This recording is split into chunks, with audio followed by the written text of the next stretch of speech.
have that Bhagavad Gita, the Lahori one. Is it okay? It's okay. Any Bhagavad Gita is okay. Okay. Okay, so I'll start with the prayer. Yeah. Om Sahana Bhavatu Sahanau Bhunaktu Saha Viryam Karvavahe Tejasvinavaditamastu ma Vidvishavahai. Om Shanti Shanti Shanti. Om Gurur Brahma Gurur Vishnu Gurur Devo Maheshwaraha Gurur Sakshat Param Brahma Tasmai Shri Gurave Namaha. Om Shanti Shanti Shanti. Hari Om Tat Sat. Okay, so we'll start with the introduction to the Bhagavad Gita. So Bhagavad Gita is, like everybody knows, that it is from the epic Mahabharata. अब इसको लिखा किसने है? वेद व्यास जी ने लिखा है. And he actually dictated, and the person who wrote it was Ganesh ji. Ganesh ji ने अपने हाथ से लिखा था. एंड हाथ से भी नहीं लिखा था, उन्होंने अपने दांत से लिखा. तो दांत तोड़ करके the story goes like Ved Vyas जी पहले गणेश जी के पास गए एंड ही सेड कि तुम आकर के मेरे लिए भगवत महाभारत लिखो. तो ही सेड कि मैं क्यों लिखूं आपके लिए महाभारत?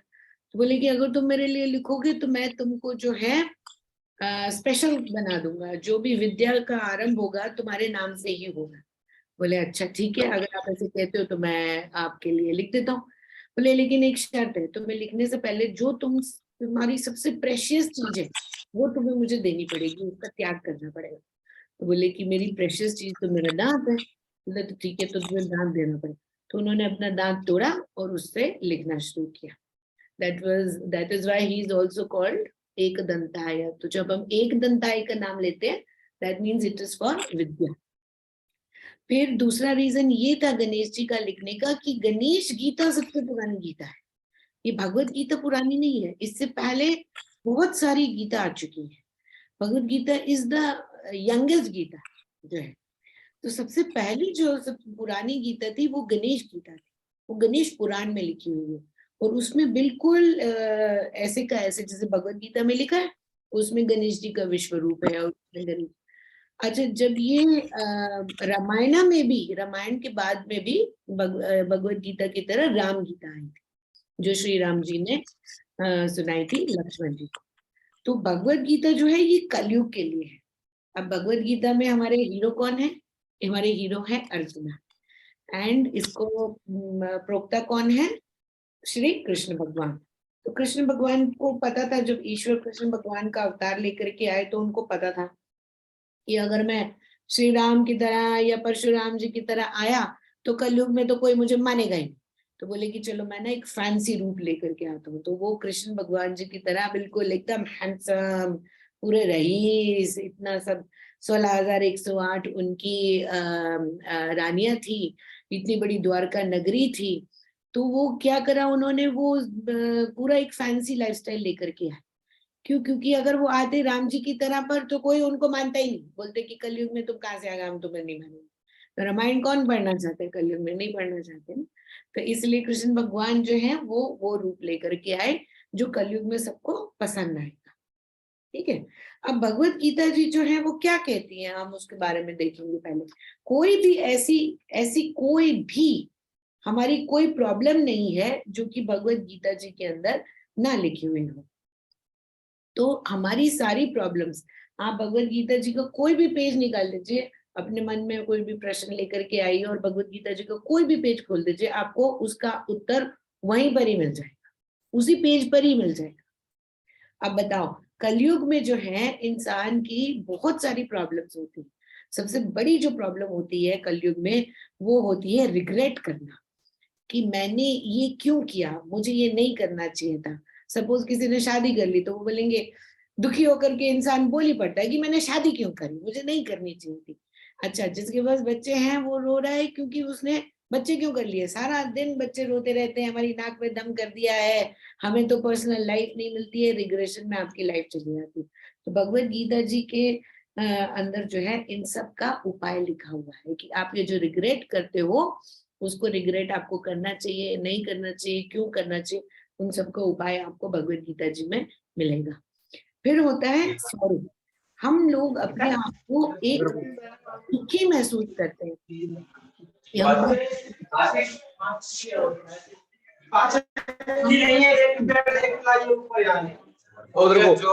हाँ बस हो गया ना। ओए अब यार भैंस चोरी क्या देख रहा, चूंकि हो गया ऊपर कैमरा में आ रहा था, तू पता है। म्यूट कर लीजिए, म्यूट। तो दुखी है, हम अपने आप को बहुत दुखी समझते हैं, इतना दुखी समझते हैं कि आजकल तो लोग सुइसाइड तक कर लेता है इंसान। नो, उसको ये लगता है कि मेरे दुखों का कोई अंत ही नहीं है, कहाँ कहाँ से ये दुख आ रहे हैं। किसी को जो भी वो कर रहा है उसको उसके अंदर उस अपनी लाइफ के अंदर खुशी मिलती नहीं। वो कहते हैं कि मैं क्या करूं, मैं क्या करूं, मैं किस तरीके से खुश रहूं, ऐसा कर, कौन सा ऐसा उपाय है जिसको करने से मैं खुश हो जाऊंगा। वो सोचते रहते लेकिन उसको उपाय मिलता नहीं है। तो भगवत गीता जी जो है वो हमें खुश रहना सिखाएंगे। इसके अंदर हमें ये पता चलेगा कि हम खुश कैसे रह सकते हैं। अब उसके बाद होती है एक प्रॉब्लम ऑफ चेंजिंग माइंड। हमारा जो ये दिमाग है ना वो एक एक टाइम पर एक बात नहीं सोच सकता, उसके अंदर अलग अलग बातें आती रहती है। आज आप कुछ सोच रहे हो, फिर शाम को आप कुछ और सोच रहे हो, रात को सोने से पहले आपके कुछ और आ जाता है दिमाग में। तो फिर कि मैं ये क्यों कर लिया, मैंने वो क्यों कर लिया, मैं ऐसे क्यों नहीं, मैं ध्यान क्यों नहीं लगा पा रहा हूँ, मैं जप क्यों नहीं कर पा रहा हूँ, मैं पूजा पाठ मेरे से क्यों नहीं हो पा रही है। तो आपका दिमाग में 24 घंटे घूमता रहता है। तो ये जब ये घूमता रहता है तो आप उसमें जो है एक तरीके से अपने आप को बहुत बहुत ही ज्यादा मायूस महसूस करते हो। आपको ये लगता है कि मैं कुछ कर नहीं पा रहा हूँ ढंग से, जो भी काम मैं करना चाहता हूँ उसके अंदर कोई ना कोई लोग उसमें से कमजोरी निकालते हैं। लोग कहते हैं कि तुम्हें ये करना ठीक नहीं आता, वो करना ठीक नहीं आता, नुक्ताचीनी नहीं करते।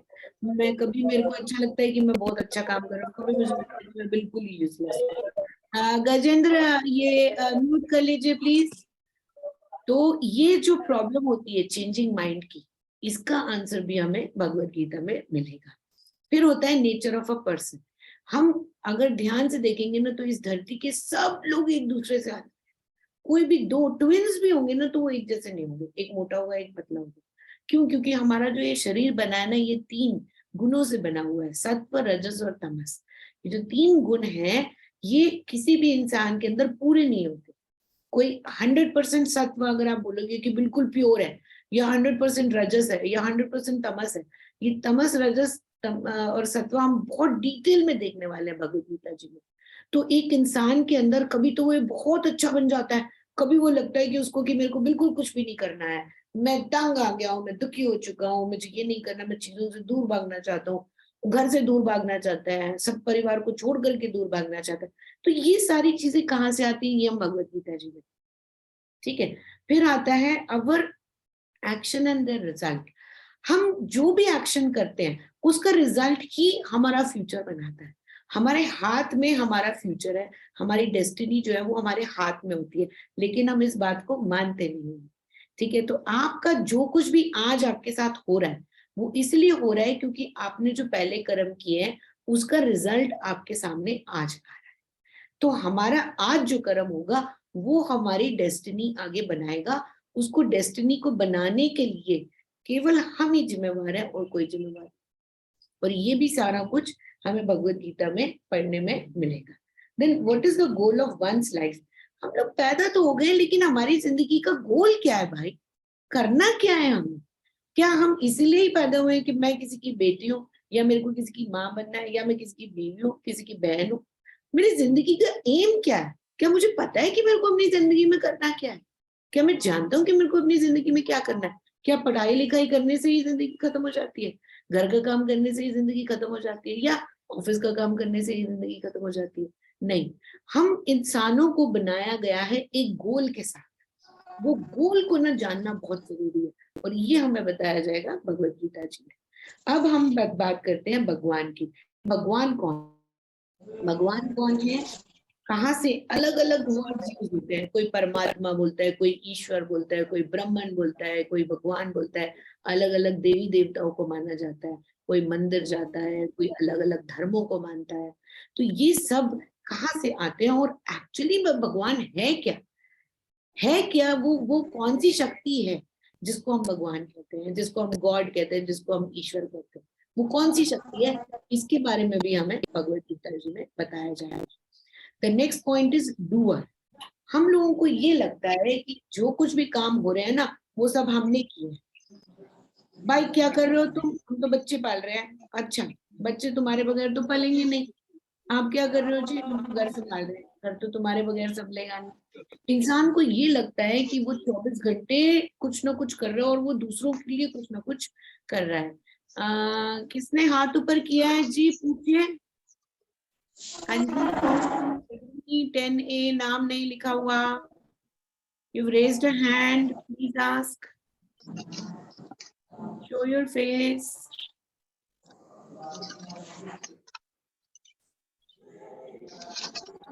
कुछ पूछना चाह रहे हैं? Redmi 10A. ओके, ठीक है, बाकी सब लोग म्यूट कर लीजिए। जो पूछना चाहते हैं मुझसे पूछ सकते हैं। You can show your face and ask me. बाकी सब प्लीज म्यूट कर लीजिए। ओके, तो द डूअर, हम लोगों को ये लगता है कि 24 घंटे हम कुछ ना कुछ कर रहे हैं, लेकिन एक्चुअली में हम कुछ भी नहीं कर रहे। हमारे थ्रू भगवान सब कुछ कर रहे हैं, ये हम जानते नहीं है। हमें लगता है कि हम बच्चों को पैदा कर रहे हैं। अरे अगर आपके बगैर के बच्चे पैदा नहीं हो सकते थे, मतलब उनको बड़ा नहीं किया जा सकता था। आप क्या, उनके माँ के गर्भ के अंदर जब बच्चा आता है 3 महीने तक, तो उसको पता भी नहीं होता कि उसके गर्भ में बच्चा है। तो उसको कौन पाल रहा होता है पेट के अंदर? ये सब भगवान कर रहे होते हैं। लेकिन इंसान की जो मैं कर रहा हूँ, मैं कर रहा हूँ, मैं कर रहा हूँ, मैं तुम सबके लिए इतना कर रहा हूँ, तुम कुछ नहीं करते, ये सारी जो मैं आती है, इनका उपाय क्या है, ये भी हम भगवत गीता जी में देखेंगे। अब इंसान के, हम सब के लिए 4 पुरुषार्थ होते हैं। 4 पुरुषार्थ क्या होते हैं? इसको बोला जाता है अर्थ, काम, धर्म और मोक्ष। ये हमारे 4 पुरुषार्थ हैं। हम 24 घंटे जो भी काम करते हैं ना, वो इन 4 पुरुषार्थ के बीच में ही आता है। अब इसके अंदर इन चारों का मतलब क्या है, वो हम आगे देखेंगे। धीरे धीरे भगवत गीता जी में देखेंगे कि अर्थ, काम, धर्म, मोक्ष का मतलब क्या है और हमें मोक्ष क्यों चाहिए। धर्म का मतलब क्या है? धर्म का मतलब रिलीजन नहीं होता। अगर आप ये बोलते हैं कि हाँ मैंने पगड़ी पहन ली तो मेरा धर्म सिख हो गया, ये रिलीजन का मतलब नहीं होता। We are talking about dharma which is the most ancient. Sanatan Dharma की हम बात करते हैं, विच इज रिलीजियस फील्ड। तो भगवत गीता जी जो है ना, वो एक रिलीजन को पकड़ करके नहीं, किसी भी धर्म का, किसी भी रिलीजन का इंसान भगवत गीता जी को पढ़ेगा, उसको 1 to 1 उसका आंसर मिलेगा, and he will feel that oneness with Bhagavad Gita ji. That is, we are going to see that in Bhagavad Gita. The 4 ashramas we are going to see.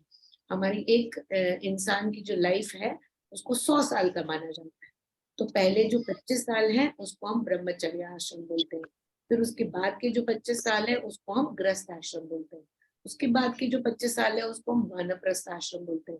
और जो last के 25 साल है उसे हम संन्यास आश्रम बोलते हैं। इन आश्रमों में क्या करना जरूरी है, क्या करना चाहिए, हमारे कौन से कर्म हैं जो इस आश्रम में हम करने से हमें सफलता मिलेगी। आप कौन सी गलती कर रहे हैं इस आश्रम में रह करके, गृहस्थ में रह करके? अगर आप अभी तक अपने ब्रह्मचर्य को छोड़ नहीं पाए हैं तो आप गलती कर रहे हैं। ब्रह्मचारी होकर के अगर आप गृहस्थी के जैसे बनना चाह रहे हैं तो आप गलत कर रहे हैं। ये सब हम डिटेल में देखेंगे भगवत गीता जी में। देन अब हम आते हैं the 8 afflictions, the most important part. हम सबके अंदर 8 afflictions होती हैं, प्रॉब्लम्स होती हैं, जिसको हम बोलते हैं राग, द्वेष, काम, क्रोध, लोभ, मद, मात्सर्य और मोह।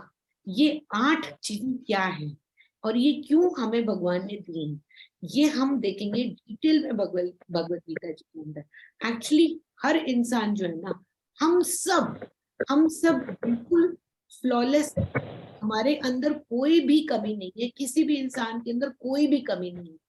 लेकिन हम दूसरों को देखते हैं अपनी कमियों के थ्रू, और जब हम अपनी कमियों से दूसरे इंसान को देखते हैं तो हमें उसमें कमी नजर आती है।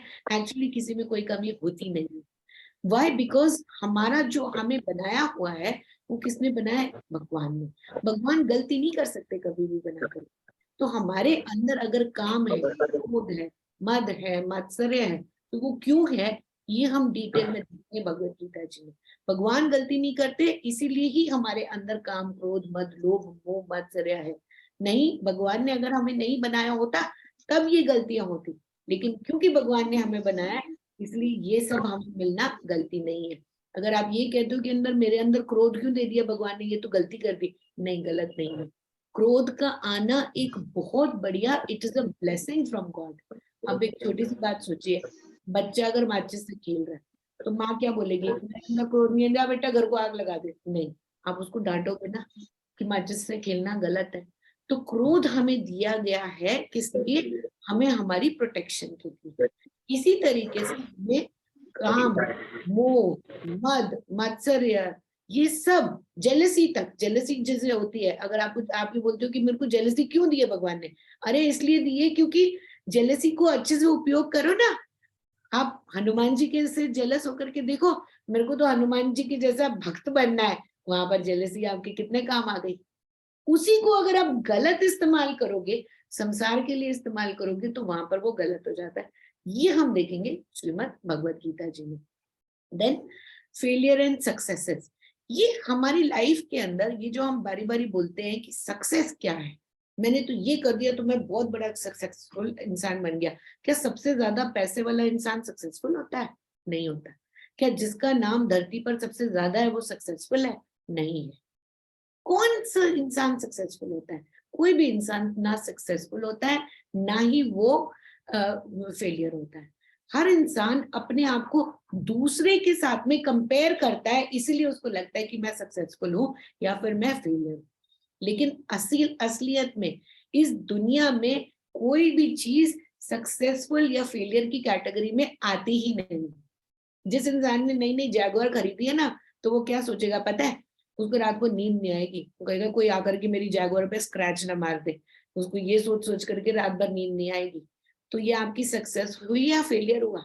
आपने बहुत बड़ा नाम कमा दिया, आप रात को उठ करके सोशल मीडिया देख रहे हो 2 बजे, 3 बजे, 2:30 बजे, जो क्यों, कोई मेरे नाम पर धब्बा ना लगा दे। तो आपने कौन सी सक्सेस आपको मिल गई जिसने आपकी नींद भी उड़ा करके रखी हुई है?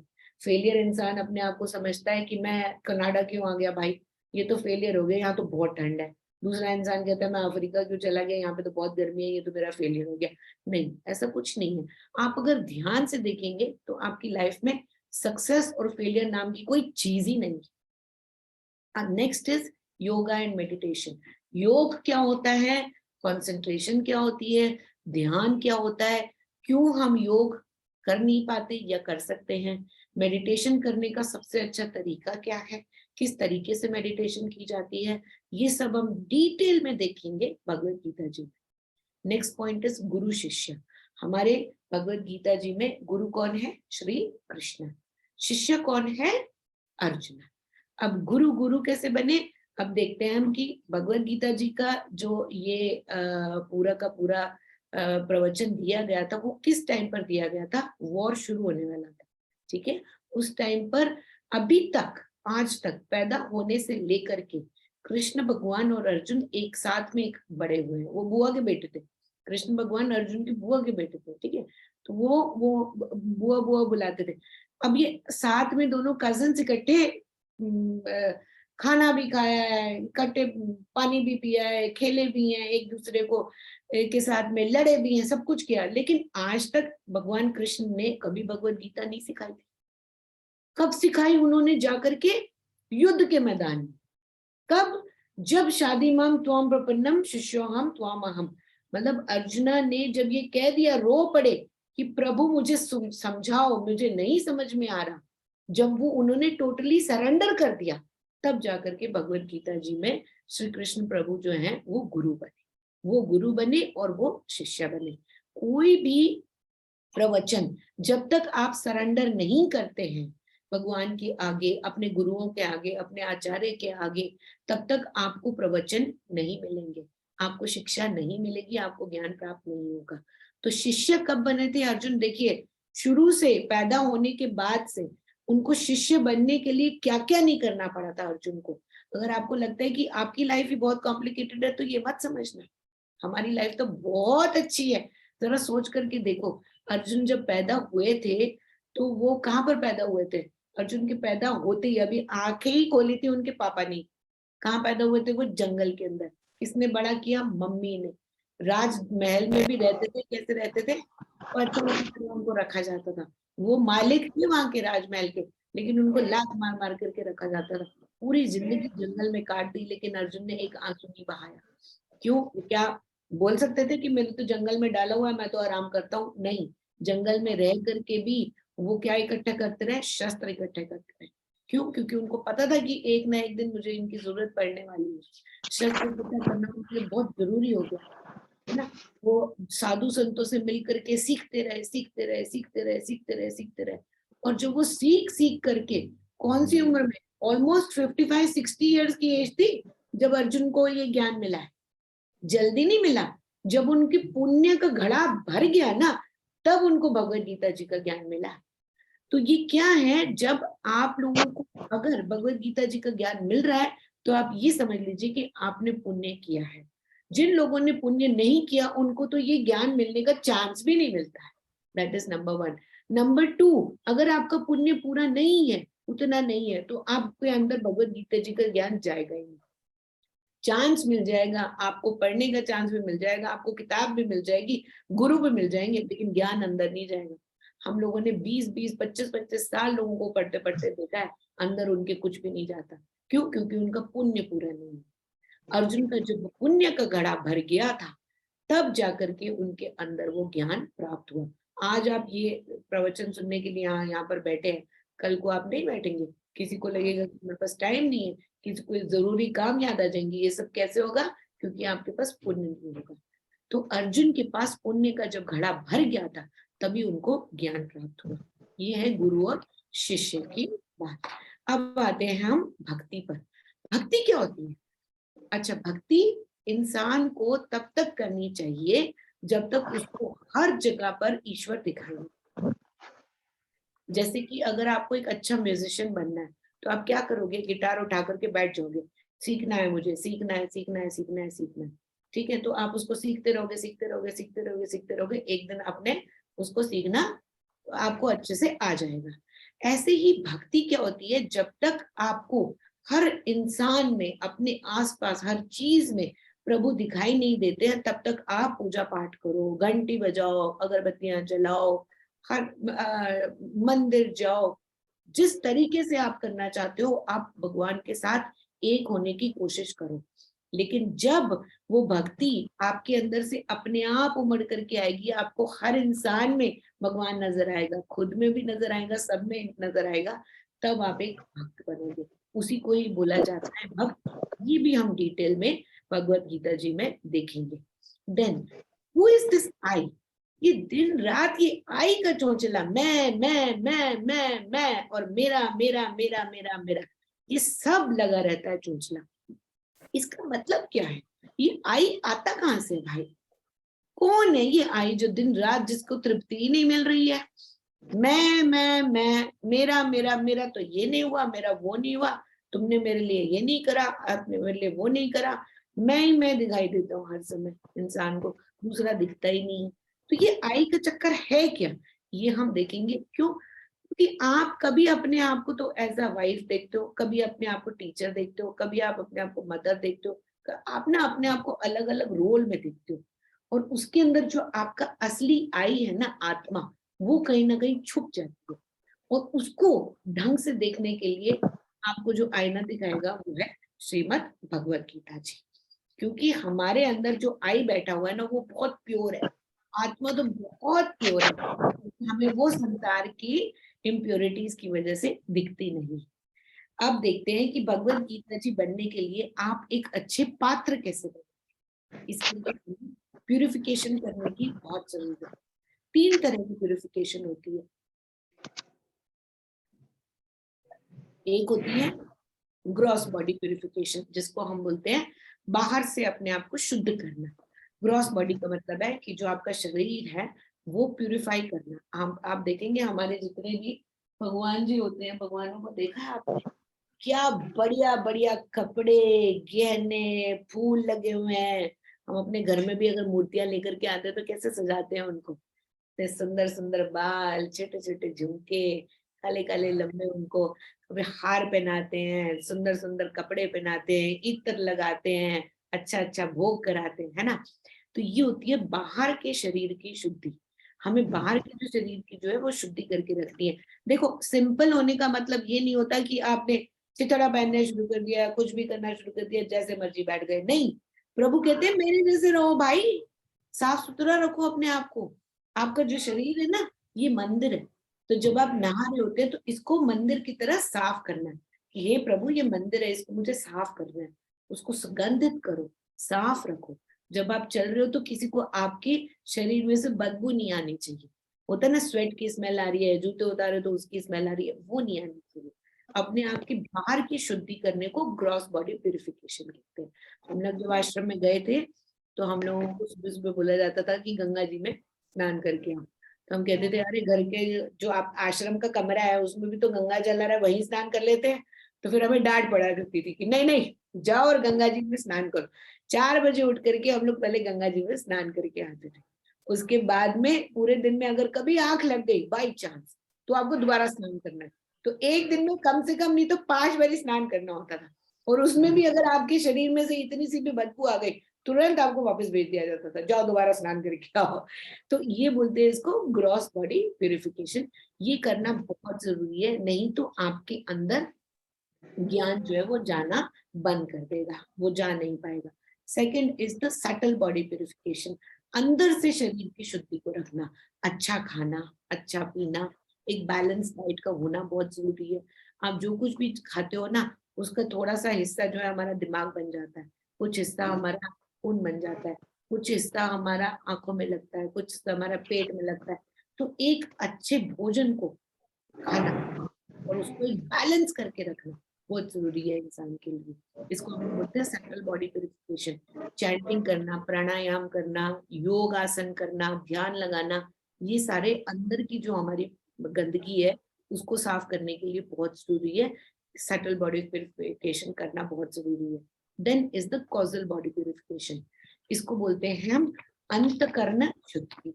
देखो भगवत गीता जी पढ़ने के बाद तो आपकी अंतकरण शुद्धि हो ही जाएगी, लेकिन उससे पहले भी आपको अंतकरण शुद्धि करने की बहुत जरूरत है। नहीं तो आपको भगवत गीता जी का ज्ञान मिलेगा ही नहीं। एक स्पॉन्ज होता है ना, स्पॉन्ज, अगर स्पॉन्ज के अंदर हमें पानी डालना है तो हम उसके अंदर क्या करते हैं, पहले उसको निचोड़ते हैं। निचोड़ करके जब वो बिल्कुल निचुड़ जाता है तब हम उसको खोलते हैं और उसके अंदर पानी डालते हैं। ऐसे ही हमें अपने शरीर को ना, अंदर जितनी भी गंदगी है, बाहर की, अंदर की, दिमाग की, वो सारी पहले निचोड़नी पड़ेगी। वो जब निचुड़ जाएगी फिर ये स्पंज खाली हो जाएगा, तब इसके अंदर ज्ञान भंडार भरना शुरू हो जाएगा। तो कॉजल बॉडी प्यूरिफिकेशन कैसे होगी? भगवान की कहानियां सुनिए, पुराण पढ़िए, भजन सुनिए, किस टाइम भी जब भी आपको चांस मिलता है ओम नमः शिवाय का पाठ करिए। जितना हो सकता है आप प्रभु का नाम लेंगे, उससे आपके दिमाग की शुद्धि होनी शुरू हो जाएगी। अच्छा, एक चीज होती है जिसको हम बोलते हैं परीक्ष लोकान कर्म चित्तम। परीक्ष लोकान कर्म चित्तम, भगवत गीता जी का ज्ञान पाने के लिए आपको सेल्फ एनालिसिस करना बहुत जरूरी है। देखो जब तक आप सेल्फ इंट्रोस्पेक्शन नहीं करोगे तब तक आपके अंदर भगवत गीता जी का ज्ञान जाएगा नहीं। एक बात आप बिल्कुल शर्तिया गांठ मार लो कि भगवत गीता जी के अंदर इतनी पावर है कि आप दुनिया की कोई भी चीज मांगोगे आपको मिल जाएगी, चाहे वो इंसान है, चाहे वो चीज है। क्योंकि भगवत गीता जी को कामधेनु भी कहा जाता है। कामधेनु का मतलब होता है इस दुनिया की कोई भी चीज, संसार की, दुनिया की मतलब हेवन तक आपको मिलेगा। ऐसा नहीं है कि संसार के अंदर की सब चीजें मिलेंगी, इवन भगवान भी मिलेंगे आपको। आप बोलोगे कि मुझे इसे फलाने फलाने भगवान से मिलना, तो वो भी मिलेंगे। हेवन का टूर भी मिल जाएगा आपको, फर्स्ट क्लास टूर मिलेगा, जाओ स्वर्ग में होकर के घूम फिर के आओ, वो भी मिल जाएगा। तो भगवत गीता जी के पाठ करने के बाद में ऐसी दुनिया की कोई चीज नहीं है जो आपके हाथ में ना आए। लेकिन आपको उसके लिए क्या करना पड़ेगा? परीक्ष लोकान कर्म चित्तम। जब हम जो भी कर्म हम करते हैं उसको करने से पहले सोचना बहुत जरूरी। क्यों? क्योंकि क्या होता है ना, हमारा पास 3 तरह के कर्म होते हैं। एक होता है संचित कर्मा, एक होता है प्रारब्ध कर्मा और एक होता है आगामी कर्मा। संचित कर्मा क्या होता है? जो भी हम आज कर्म करते हैं वो हमारे अगले जन्म के लिए वो एक प्लेटफॉर्म बन जाता है उसका। सपोज आज हमने कर्म किया, आज हमने इतना पुण्य किया, इतना पाप किया, इतना पुण्य किया, इतना पाप किया, ये सारा कुछ इकट्ठा हो करके हमारे अगले जन्म के लिए प्लेटफॉर्म बन जाएगा। इसको बोलते हैं हम संचित कर्म। फिर जब से हम पैदा हुए हैं और जब तक हमारा ये शरीर है, जब तक हम जिंदा हैं, उस पीरियड के अंदर हमें कौन सा कर्म करता है, उसको हम क्या बोलते हैं, प्रारब्ध कर्म।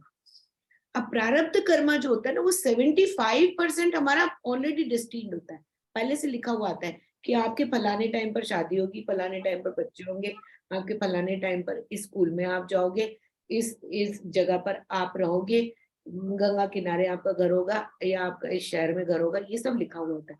25% हमारे हाथ में होता है। 25% जो हमारे हाथ में, जो कि हमारी डेस्टिनी आगे बनाता है, आगामी कर्म। आगामी कर्म जो है वो हमारे हाथ में है, जिससे कि आपने आगे डेस्टिनी बनानी है। और ये भगवत गीता जी अगर आप पढ़ते हो तो आपका आगामी जो है ना, वो 25% उस 75% के साथ ऐड होकर के उसको और भी ज्यादा तेज कर देता है। क्यों? क्योंकि आपका पुण्य ज्यादा हो जाता है। जब आपका पुण्य ज्यादा हो जाता है तो आप जो भी चीज डिजायर करते हो वो आपको आसानी से मिल जाती है। उसके लिए आपको भाग दौड़ नहीं करनी पड़ती।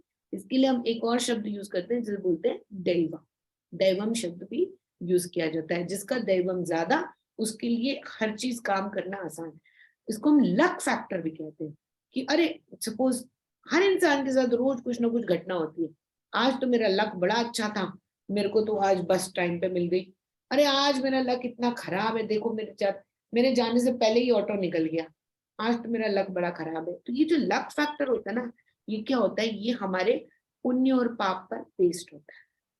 जो हम पुण्य और पाप करते हैं, जो हम आज कर्म कर रहे हैं, उस पर बेस्ड होता है। और इसी को हम दैवम बोलते हैं। दैवम आपका बढ़ता कैसे है? श्रीमद् भगवत गीता जी का पाठ करने से। ठीक है, तो ये हमारा मेन पढ़ने से पहले का एक व्याख्यान हो गया। अब हम देखते हैं कि भगवत गीता जी का पाठ करने से, भाई ये तो समझ में आ गया कि आपको सब कुछ मिल जाएगा, पर ये भगवत गीता जी है क्या? क्यों इनका नाम श्रीमद् भगवत गीता जी रखा गया? गाना तो है नहीं है जो गीता जी बोल रहे हैं। गीत का मतलब क्या होता है? गाना। पर गाना तो है नहीं। ये तो 700 श्लोक की एक किताब है। अब इसको आप गीत क्यों कह रहे हो? और वो भी भगवत गीत, उसके आगे श्रीमत लगा दिया आपने। भाई गाना वाना होता तो श्रीमती लगाना चाहिए था। श्रीमती बन लगाते तो समझ में आता। माँ भी बोलते हैं भगवत गीता जी को, तो श्रीमती क्यों नहीं लगाया आपने? श्रीमत लगवा दिया। उसके बाद भगवत भी बोल दिया और गीता जी भी बोल दिया। तो इसका जो डिटेल में मीनिंग है ना, वो हम देखेंगे आगे। श्रीमत का क्या मतलब होता है, भगवत का क्या मतलब होता है, गीता का क्या मतलब होता है। फिलहाल मैं आपको लेकर के चलती हूँ हमारे सबसे बड़े और हैंडसम कैरेक्टर पर, श्री कृष्ण। अब श्री कृष्ण भगवान की कहानी तो सबको पता है, लेकिन अगर उनकी कहानी सुनेंगे नहीं तो हमारी भगवत गीता जी का जो रस है वो तो हमें मिलेगा नहीं। तो श्रीमद् भगवत गीता जी का रस पाने के लिए सबसे पहले हम कृष्ण कौन है इसको जानना बहुत जरूरी है। ये हम समझ लेते हैं कि कृष्ण कौन। कृष्ण का मतलब क्या होता है? काला। ठीक है, अब ये देखो, मैं तो बहुत ही सिंपल तरीके से एक चीज बताती हूँ। ये है ब्राह्मण। ब्राह्मण ये होते हैं ब्राह्मण, जिसको हम बोलते हैं ईश्वर, भगवान। भगवान बोला जाता है या फिर ईश्वर बोला जाता है। ब्राह्मण का ना कोई जो असली जो शक्ति है उसका कोई रूप नहीं है। ब्राह्मण इज द अल्टीमेट लॉर्ड। उसका कोई रूप नहीं है। इसको हम सिर्फ सत चित आनंदा के रूप में जानते हैं। यानी कि जो सत्य है, जो हमारे अंदर कॉन्शियसली बैठा हुआ है और जो सुख स्वरूप है, उसे कहा जाता है ब्राह्मण। ब्राह्मण को जब हम एक फॉर्म दे देते हैं कि अरे ऐसे तो समझ में नहीं आ रहा ये सच्चिदानंद क्या होता है, तो हम उनको एक फॉर्म देने की कोशिश करते हैं, तो उसको बोलते हैं ईश्वर। ईश्वर इज द अल्टीमेट लॉर्ड।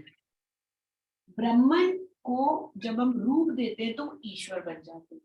ब्राह्मण को अगर हम एक अपना एक डिजायर्ड रूप देते हैं, या फिर वो हम लोगों को समझाने के लिए जब एक डिजायर्ड फॉर्म नाम के साथ आते हैं, तब हम उन्हें अवतार।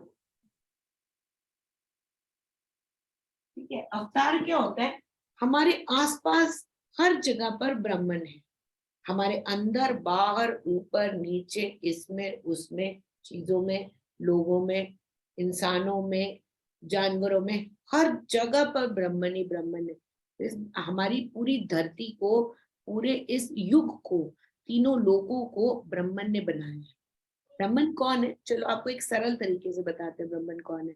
ब्राह्मण एक वो शक्ति है जो कि हमेशा खुश रहती है, वो एक शक्ति है, ठीक है। तो वो शक्ति है जो हमेशा खुश रहती है। तो उसने एक दिन सोचा कि मैं बहुत खुश रहता हूँ, लेकिन ना मैं ना चाहता हूँ कि मेरी खुशी ना बहुत ज्यादा हो जाए, तो क्यों ना मैं बहुत ज्यादा बन जाऊं। तो उन्होंने क्या किया कि मैं सृष्टि की रचना करता हूँ। तो उन्होंने प्रकृति को बुलाया, प्रकृति बात सुन। प्रकृति बड़ी चंचल है। प्रकृति कौन है? ये जो हमारी नेचर है, नेचर को प्रकृति बोला जाता है। तो ब्राह्मण की शक्ति है प्रकृति। प्रकृति को बुलाया, इधर बात सुन। बोला, प्रकृति बोली हाँ जी। बोले तुम तो बहुत चंचल हो, अभी पैदा होती हो कभी खत्म हो जाती हो, तो तुम हमेशा चेंज होती रहती हो। आओ तुम मेरा एक काम करो, मेरे साथ मिलकर के सृष्टि की रचना करेंगे। बोले प्रभु ठीक है, रचना तो करेंगे, मेरे को क्या करना होगा? बोले कि तुम ना अलग अलग आकार लिख दो और तुम सबके अंदर जो मैं आत्मा बन करके बैठ जाऊंगा। तो मैं कौन हूं? मैं सच्चिदानंद हूँ। मैं, तुम आकार ले लो, तुम तो नष्ट हो जाओगे, लेकिन तुम्हारे अंदर मैं आत्मा बन करके बैठ जाऊंगा। और जब इंसान को पता चलेगा कि मेरे अंदर आत्मा बैठी हुई है, तो वो भी मेरी तरह बन जाएगा। फिर उसके लिए दोबारा से जन्म लेना पॉसिबल ही नहीं है। उसका शरीर खत्म हो जाएगा, उसको दोबारा जन्म लेने की कोई जरूरत नहीं। तो उस ब्राह्मण ने क्या किया? अवतार, एक नाम ले लिया। नाम से वो हमें दिखाई देने शुरू हो गए। कृष्ण भगवान पैदा नहीं हुए, ना ही वो कभी मरे। कृष्ण भगवान सिर्फ दिखाई देने लग गए हमें। कब से? कृष्ण जन्माष्टमी के दिन से। वो कोई गर्भ से पैदा नहीं हुए, वो गर्भ से पैदा हो ही नहीं सकते, वो केवल हमें दिखाई देने लग गए। तो जब वो दिखाई देने लग गए, जिस क्षण से वो दिखाई देने लग गए, उसको हम जन्माष्टमी बोलते हैं। और जिस क्षण से वो दिखाई देना बंद कर दिया उन्होंने, उस दिन को हम बोलते हैं कि हाँ अब वो नहीं हुए, अब वो चले गए। उसकी कहानी तो है, आपको पता ही होगी। उनको फिर गंधारी ने श्राप दे दिया था, फिर उनके पाँव में एरो लगी थी, और फिर उसके बाद वो अपने पूरे के पूरे क्लैन को लेकर के अदृश्य हो गए। अब देखते हैं कि हमारे कृष्ण भगवान की कहानी क्या है। कृष्ण भगवान जो है ना, वो कब दिखाई देना शुरू होते हैं? एक, जब इंसान बहुत ज्यादा दुख में होता है। तो कौन सा इंसान उस समय पर बहुत ज्यादा दुख में था? देवकी माँ थी। देवकी माँ उस समय पर सबसे ज्यादा दुख में जो लेडी उस टाइम पूरी धरती पर अकेली एक ऐसी लेडी थी जिसने अपने सारे बच्चों को मरते हुए देखा था अपने सामने। उसका भाई आता, ये बच्चा पैदा करती और उसको उठा करके वो जोर से दीवार पर पटक करके मारता। उसने एक देखा, दो देखा, तीन देखा, चार देखा, पांच देखा। ऐसा सोचो कितना दुख देखा होगा देवकी माँ ने, जो कि 9 महीने की पीड़ा उसने सहन करी। और जैसी बच्चा बाहर आया, उसने उसकी किलकारी भी नहीं सुनी और भाई ने आकर के उसको पटक दिया। एक बार नहीं, दो बार नहीं, हर बार ऐसा होता गया, होता गया, होता गया।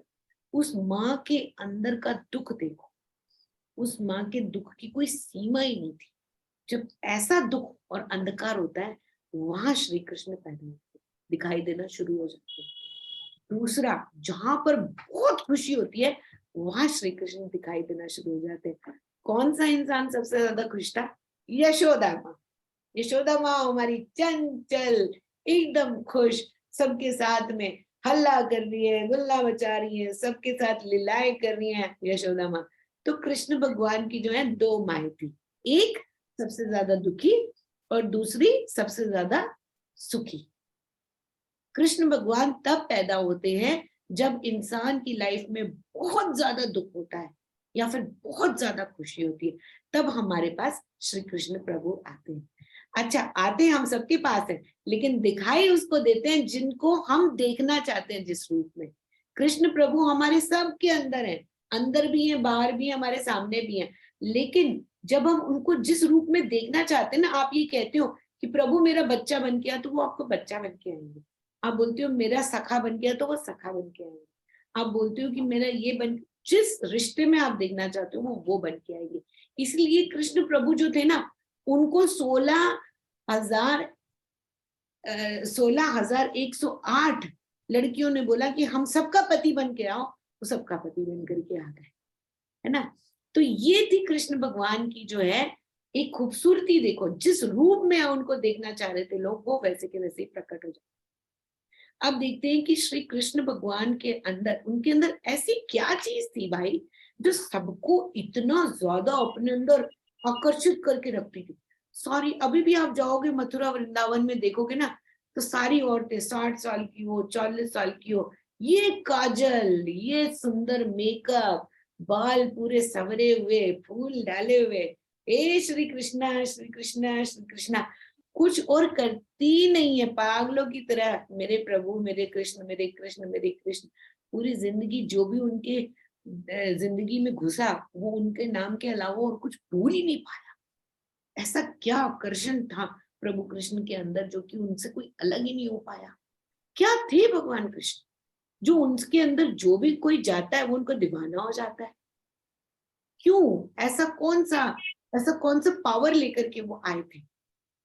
वो पावर जो है एक्चुअली होता तो हम सबके अंदर है, लेकिन हम सब जो है ना उसको छुपा करके रखते हैं, हम उसे ना देख नहीं पाते। श्री कृष्ण भगवान जब पैदा हुए ना, तो वो एक बड़ा ही रोमांचक सा टाइम था। सोचो जेल के अंदर पैदा हुए, इससे ज्यादा दुख भरी किसकी दास्तां हो सकती है? जो बच्चा जेल में पैदा हो रहा है, एकदम काला अंधेरे वाला जेल, सारे वहां पर बेड़ियों के अंदर उसके मम्मी पापा को बांधा हुआ है, और ये बच्चा वहां पर पैदा हुआ, नीला नीला बच्चा, नीले रंग का बच्चा, जिसको देख करके देवकी माँ ने एक बारी आंखें खोली और देख करके बोली कि प्रभु अपने असली रूप में आ जाओ, बच्चे के रूप में। आपको ये रूप को देख करके तो मैं डर रही हूँ, मेरे को तो आप ऐसे लग रहा है आपसे डर। तो बोले ठीक है देवकी, तो बोलती हो तो मैं तुम्हारा बच्चा बन करके तुम्हारी दिखाई देने लगता हूँ। पीताम्बर पीले रंग के उन्होंने कपड़े पहने हुए, उनकी नाक में इतना सुंदर सा एक मोती, कानों में कुंडल, और हाँ सारे फूलों की खुशबुएं वहां पर आ रही हैं। आसपास जितने भी लोग थे ना, वो बैठे हुए थे, जो बेड़िया जिन्होंने चढ़ाई थी, वो सारे देवता बन के फूल उनके ऊपर चढ़ाना शुरू कर दिया। शंखनाद होने लगे जब प्रभु प्रकट हुए, तो शंखनाद हो रहा है, फूलों की वर्षा हो रही है, स्वर्ग से वर्षा हो रही है, रंग गिराए जा रहे हैं, इत्र बरसाए जा रहे हैं। क्यों? क्योंकि प्रभु दिखने लग गए। ये कोई छोटी बात नहीं थी कि प्रभु दिखने लग गए। जब दिखाई पड़े तो लोग उमड़ करके आने लगे कि अरे इन आंखों को तो तृप्ति मिल गई भाई, जो हमने देख लिया प्रभु, हमारे तो कानों को तृप्ति मिल गई जो हमने आपका स्वर सुन लिया। और प्रभु क्या हुआ, बच्चे की तरह रो करके अपनी लीलाएं कर रहे। तो उनको देखते ही देवकी माँ कर दूध झलक पड़ा कि हाय, मैं तो इनको बस उठा करके अभी गले से लगा लूं, मेरा तो और कुछ नहीं, मैं तो तृप्त हो जाऊं फटाफट। लेकिन क्या करा वसुदेव जी ने, ला दे दे मुझे, मैं इसको दे करके। बोली मेरे को एक झलक देखने तो दो। बोले ना, तेरी किस्मत में ये नहीं है, तो चल मैं तेरे को लेकर के, इसको लेकर के जाना बहुत जरूरी है, पूरी जिंदगी पड़ी है तो देखती रहना, लेकिन फिलहाल इसको बचाना बहुत जरूरी है। छीना उन्होंने, डाला उनको एक बास्केट के अंदर और ले चल पड़े। कहाँ पर? नंद बाबा के। नंद बाबा उनके कजन थे, तो उनको पता चला कि वहां पर उनकी लड़की पैदा हुई है। बोले कि चलो इसको लेकर के उनकी लड़की ले आता हूँ और इनको वहां पर दे आता हूँ मैं। अच्छा, उधर यशोदा माँ ने अभी तक अपने बच्चे को देखा नहीं था, पैदा करके वो अपना बेहोशी में चली गई, तो उनको पता नहीं था कि उनके बेटा हुआ है या बेटी। तो यशोदा माँ तो सो रही थी, तो यहाँ पर वसुदेव जी जो है बालक को लेकर के आए, फटाफट उन्होंने सुभद्रा के साथ उनको बदला और उसको लेकर के चले गए। यहाँ पर प्रभु ने अपना किलकारियां मारी जोर जोर से, और यशोदा माँ, अरे तू तो आ गया। तो आती देखा नीला नीला एकदम गहरा नीला बच्चा। बोली तो तू तो मेरा बिल्कुल कृष्ण है भाई। कृष्ण का नाम उन्होंने, वहीं से ही उनका नाम कृष्ण पड़ गया। तो कृष्ण का नाम जब भी हम लेते हैं ना, तो वो नीला एक्चुअली है, तो कृष्ण का मतलब होता है डार्क, वेरी डार्क। तो जब कोई भी चीज इन्फिनिट होती है ना, वो डार्क दिखाई देती है। अगर आप आसपास उसमें देखोगे ना, आसमान को देखोगे तो वो गहरा नीला दिखाई देता है। समुद्र को भी देखोगे ना दूर तक, तो वो गहरा नीला दिखाई देगा। Why? Because infinite is always very dark. तो इसलिए उसको कृष्ण कहा जाता है, तो कृष्ण उनका नाम है। अब वो ले आए उसको, बालिका को वापस। यहाँ पर कंस ने आकर के उसको पटका दीवार पर। जैसे ही पटका तो वो बोली, वो तो अदृश्य हो गई कि मैं तो जा रही हूँ यहाँ से, और तेरे को मारने वाला तो पैदा हो चुका है, तू जा, अब तो तेरा सर्वनाश होगा। अब ये देखो बाल कृष्ण की लीलाएं देखो, पैदा तो हुए वहां पर, कहाँ उसके प्रिजन के अंदर, माँ को छोड़ दिया, दूसरी माँ मिल गई। सोचो जरा इस बच्चे पर क्या गुजरी होगी, जिसको पैदा होते ही अपनी माँ से अलग कर दिया गया, दूसरी की माँ दे दी गई वहां पर। लेकिन बोले नहीं कोई बात नहीं, मैं तो यहाँ पर आए लीलाएं करने के लिए। अभी बेचारे स्तनपान कर रहे थे, माँ के दूध से अलग भी नहीं हुए थे कि पूतना को भेज दिया मारने के लिए, उसको मारा। फिर उसके बाद में अभी तो खेलना ही सीख रहे थे, शेषनाग को वहां पर पानी के अंदर जाकर के मारने पड़ा। फिर थोड़े बड़े हुए, कंस को मारना पड़ा। जब से बेचारे पैदा हुए हैं मार ही रहे हैं, मार ही रहे हैं, मार ही रहे हैं, एक के बाद एक लाइन लगा दी उन्होंने मारने वालों, है ना। फिर उसके बाद थोड़ा सा वो कंस को मारने के बाद में थोड़ा सा ठीक हुआ कि चलो अब हो गया, अब मैं जाकर के पढ़ने जाता हूँ। संदीपनी का उज्जैन में जाकर के संदीपनी महर्षि से उन्होंने पढ़ाई लिखाई सब अपनी पूरी करी। फिर वहां से पढ़ाई लिखाई पूरी करने के बाद में क्या करा उन्होंने, आकर के कि अब हम द्वारका बसाएंगे। फिर उन्होंने जाकर के द्वारका बसाई, बीच बीच में आते रहे, सबके कल्याण करते रहे। कितना तो उन्होंने दुख झेला है कृष्ण भगवान का, हम देखेंगे ना। देखो कोई आसान सरल नहीं है, एक इंसान के लिए कृष्ण बनना या अर्जुन बनना कोई आसान काम नहीं है। लेकिन वो अर्जुन इसलिए बन पाए क्योंकि उन्होंने सोच लिया था कि हाँ मुझे कुछ ना कुछ करना है अपनी लाइफ में, ये उन्होंने सोच लिया था। एक उनका जो सोचने, अर्जुन का जो आंखों का एक देखने का तरीका था ना कि हाँ ये रही मछली की आंख, उनको सब कुछ बिल्कुल क्लियर दिखाई देता था। उसी ने ही, उस क्वालिटी ने ही उनको अर्जुन बनाया। और श्री भगवान तो आए ही अवतार लेकर के थे। आए किस लिए थे? भगवत गीता देने के लिए। तो शुरू से लेकर के पहले तो उन्होंने अधर्म का नाश कर दिया, कंस को मार दिया, ठीक है। उसके बाद में अब दूसरा काम बचा हुआ है क्या? भगवत गीता जी का ज्ञान देना। तो वो वेट करते रहे कि जब मेरा अर्जुन तैयार हो तो मैं ज्ञान दूं। लेकिन अर्जुन तो तैयार हो ही नहीं रहा, हो ही नहीं रहा, हो ही नहीं रहा। फिर जाकर के जब युद्ध का, भाई युद्ध स्थल कोई भगवत गीता जी का ज्ञान देने वाला स्थल नहीं है। युद्ध भूमि में तुम बैठ करके भगवत गीता जी का ज्ञान देना, पहले दे लेते, कितने सारे तो चांस मिले थे तुम्हें। जो बैठे हुए थे अर्जुन वहां पर फॉरेस्ट में है अपने भाइयों के साथ, मम्मी के साथ, तब जाकर के उनको ज्ञान दे आते। क्या ये युद्ध भूमि में जाकर के ज्ञान देने की क्या जरूरत थी? लेकिन नहीं, युद्ध भूमि से बड़ा कोई जगह हो ही नहीं सकती जहां पर आपको ज्ञान मिलेगा। क्यों?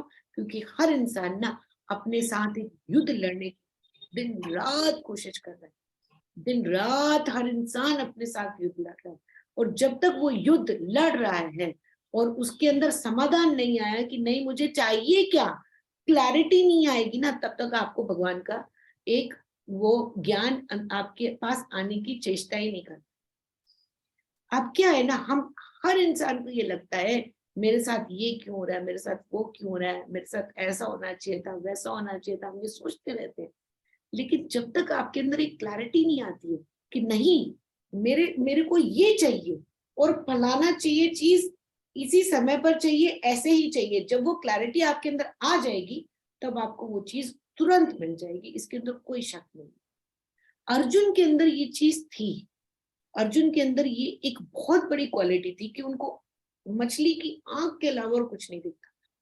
तो जब उन्होंने ये बोला युद्ध स्थल में आकर के, भगवान मैं तो सब कुछ छोड़ रहा हूँ, शादी माम तुम प्रपन्नम का मतलब होता है कि मैं सब कुछ छोड़ रहा हूँ, अब आप ही मुझे बताओ, ये जो सामने खड़े हुए ये तो सारे मेरे रिश्तेदार हैं, इनको मैं कैसे मार दूं, ये तो सारे मेरे सगे वाले, मैं इनको कैसे मार दूं।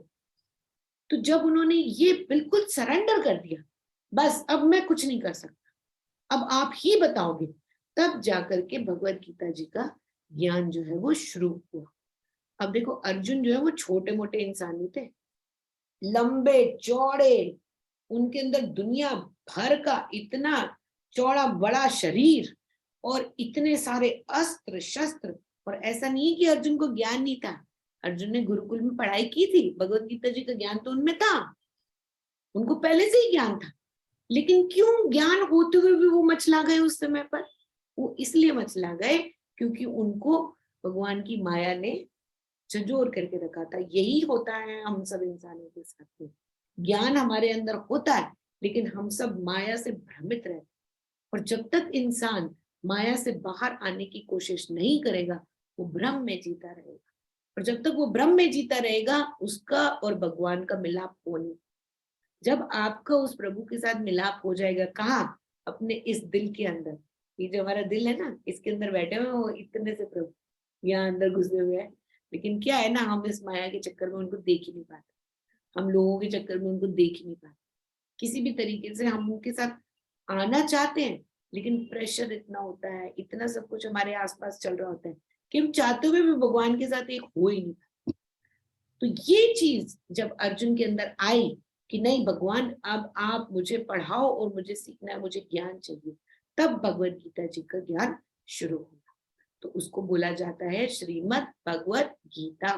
यानी कि अब आप इस बात को गांठ बांध लो, नंबर 1, भगवत गीता जी आपके लिए काम देनी है। आप जो भी मांगोगे आपको जरूर मिलेगा। नंबर 2, आपकी डेस्टिनी आपके हाथ में है। आप आगे जो भी करना चाहते हैं, जो भी बनना चाहते हैं, जो कुछ भी आप सीखना चाहते हैं, जो भी आपके दिमाग में है कि हाँ ये साथ मेरे साथ होना चाहिए, वो आप ही के हाथ में। आप अपने आप ही कर सकते हो और कोई नहीं कर सकता। नंबर 3, आपका जो व्हाट डू यू कॉल, एक पूरा इंडिविजुअलिटी है ना, एक बहुत स्पेशल है। प्लीज अपने आप को ये मत सोचो कि मैं बहुत, मतलब ये मेरे साथ क्यों हो रहा है, या मेरे साथ जो कुछ भी हो रहा है वो गलत हो रहा है, या मैं दुखी इंसान हूँ, मैं बिल्कुल ऑर्डिनरी हूँ, ये मत समझो। हम ना बहुत स्पेशल लोग हैं, भगवान ने हमें चुना है। अगर आप भगवत गीता जी का ज्ञान पाने के लिए चुने गए हो ना, यानी कि भगवान के लिए आप बहुत स्पेशल हो। इस पूरी धरती के अंदर इतने से हजारों लाखों करोड़ों लोगों में से एक चुना जाता है इस भगवत गीता जी के ज्ञान पाने के लिए। और अगर आप उसके लिए सूटेबल हो ना, तो यानी कि आप बहुत स्पेशल हो, आपसे ज्यादा स्पेशल कोई हो ही नहीं सकता। इसलिए खुद को थोड़ा स्पेशल समझो, ये समझो कि हाँ मैं भी कुछ हूँ, मुझे भगवान ने चूज किया है भाई, खुद को जानने के लिए मेरे को एक मौका दिया है, तो मैं भी स्पेशल हूँ। अपने आप को कमजोर मत समझो। और ये कमजोरी को जब आप समझ जाओगे ना, तब आप किसी डिप्रेशन में हो जाओगे। और इस डिप्रेशन से आपको कौन बाहर निकालेगा? भगवत गीता जी। तो अब हमें क्या करना है? सबसे पहले अपनी प्यूरिफिकेशन करनी है। अब आप शुरू हो जाइए प्यूरिफिकेशन प्रोसेस में जाने के लिए। हमें जब सबसे पहले हमारी भगवत गीता जी दी गई थी, तो हमें ये कहा गया था कि ये ईश्वर है। तो हमने ना उनको कपड़े पहनाए थे, वस्त्र पहनाए थे, और फूलों से सजाया था, इत्र से सजाया था, क्योंकि भगवान है। तो ये बुक नहीं है, ये भगवान है। आपके हाथ में जो आए हैं वो भगवान है, आप इनको संवारो, सजाओ, इनको ईश्वर का एक रूप देखो उनके अंदर। ठीक है, वो एक काम करो। नंबर 2, आप अपनी शुद्धि करना शुरू करो। जब आपका शरीर शुद्ध हो जाएगा, मन शुद्ध हो जाएगा अंदर से और बाहर से, और आपका दिमाग शुद्ध होना शुरू हो जाएगा, तब भगवत गीता जी का ज्ञान आपके अंदर आना बहुत सरल तरीके से आपको पता चलता। ठीक है, तो ये तो आज मैंने आपको भूमिका बता दी भगवत गीता। अगली बारी से हम शुरू करेंगे अध्याय नंबर 1। उसको शुरू करने के लिए नेक्स्ट क्लास में हम देखेंगे। उससे पहले बस आप लोगों से एक विनती है कि हो सके तो महाभारत की या तो कहानी पढ़ लीजिए, क्योंकि अब हमारा जो फर्स्ट चैप्टर है उसमें बहुत सारे कैरेक्टर्स आने वाले हैं, नए नए नए नए नए। तो पता नहीं चलेगा आपको, उसके साथ आप रिलेट नहीं कर पाएंगे अगर आपको कैरेक्टर्स नहीं पता। पूछ सकते हैं आप बीच में कैरेक्टर्स के बारे में, वो मैं बता दूंगी आपको। लेकिन अगर आपको कहानी पता है ना, तो बड़ा इजी हो जाएगा हमारे लिए। ठीक है, तो फर्स्ट चैप्टर के अंदर जाने से पहले आपको भगवत गीता जी का ज्ञान, सिर्फ महाभारत का ज्ञान होना जरूरी है, भगवत गीता जी का ज्ञान हम आपको देंगे। और नंबर 2, प्यूरिफिकेशन प्रोसेस करो। नंबर 3, जितना हो सके फिलहाल आप भक्ति में ध्यान जप करो, पूजा पाठ करो, भजन सुनो, हो सके जितना उतना करो। उससे क्या होगा कि आपके अंदर पुण्य बढ़ता जाएगा। जितना पुण्य बढ़ता रहेगा, भगवत गीता जी का ज्ञान आपके अंदर आना वो सरल हो जाएगा।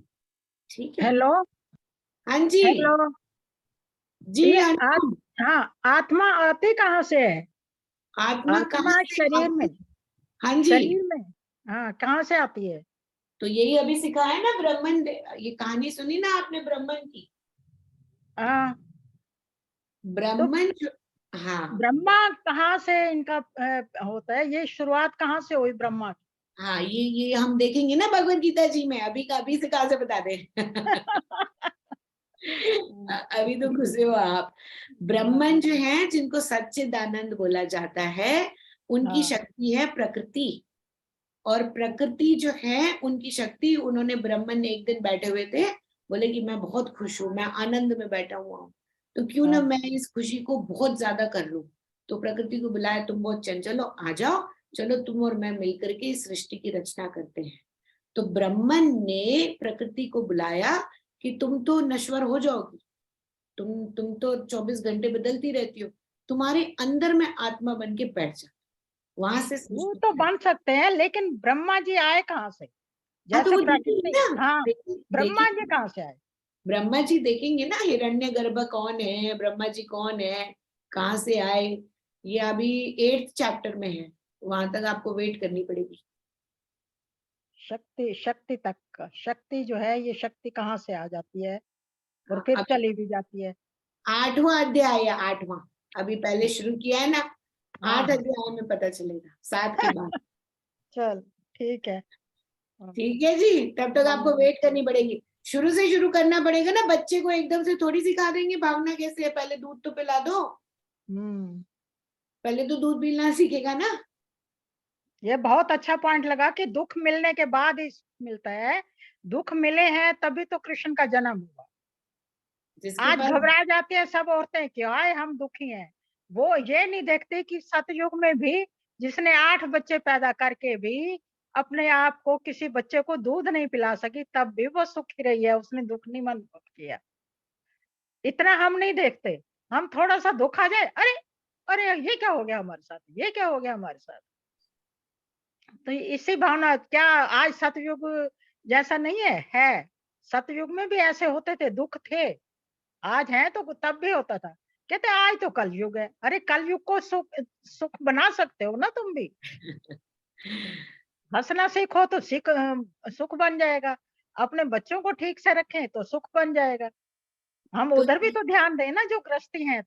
यही यही देखेंगे ना कि गलती कहाँ कर रहे हैं जो दुखी हैं, हाँ, गलती कहाँ कर रहे हैं, तो वही तो बताया जाएगा ना भगवत गीता जी में। और क्या बता रहे हैं हम, यही तो बता रहे बस हैं कि आप गलती कहाँ कर रहे हो जो आपको लग रहा है कि आप दुखी हो। दुखी तो मैं वो, तो कहती हूँ दुख है ही नहीं। दुख को मानते हैं तो दुख है, दुख को मत मानो। सुख जब को तक भी तो आप, देख लो ना। जब पॉजिटिव तक, सोच में आओ। नहीं, पॉजिटिव सोच है तो सुख ही सुख है। जब दुख तक कहाँ आप से? खुद को अहम अहम अहम, जब तक आपका ये मैं हाँ, जिंदा है, तब तक दुखी रहोगे। मैं ही तो तंग कर रही है। हाँ, क्योंकि जब सब काम प्रकृति से हो रहा है, सब काम ब्रह्मा से हो रहा है, उसके बाद फिर हम मैं में आ जाते हैं। तो बस मैं ये है मैं, क्या? हम तो एक बूंद भी नहीं है पानी की भी। बस सारे काम तो सब कर रहे हैं, सृष्टि कर रही है, सब कुछ कर रहे हैं, तो लेकिन ये, हमारी मैं आ जाती है। हाँ, ये बस। मैं से अलग होने के लिए हाँ, 18th चैप्टर का 66th वर्स है, मामेकम शरणम व्रज। जब तक वहां नहीं पहुंचोगे तब तक आपका मैं नहीं छूटेगा, इसलिए अभी थोड़ा इंतजार करना पड़ेगा। अब मैं दुनिया से कहते हैं कि ये, मैं कहती हूँ आज सतयुग है, मान कर देखो। आज भी स्वर्ग है, मान कर देखो। ऐसा नहीं। चलो जी, ठीक है, अच्छा ओके। चलो, वो करते हैं, चैंटिंग करते हैं, फिर नेक्स्ट क्लास में देखेंगे, भगवत गीता जी शुरू करेंगे अगली क्लास से, ठीक है। ओके। ओके। ओम पूर्णमदः पूर्णमिदं पूर्णमिदं पूर्णात् पूर्णात् पूर्णमुदच्यते पूर्णस्य पूर्णमादाय पूर्णमेवावशिष्यते। पूर्णमेवावशिष्यते। ओम शांति शांति शांति शांति। शांति। ओके, अच्छा, ये रिकॉर्डिंग मैं भेज दूंगी लिंक, जिसको देखना है वो दोबारा देख सकते हैं रिकॉर्डिंग। हाँ, लिंक भेज। ओके, ठीक ओके, है। हरिओम। हरिओम।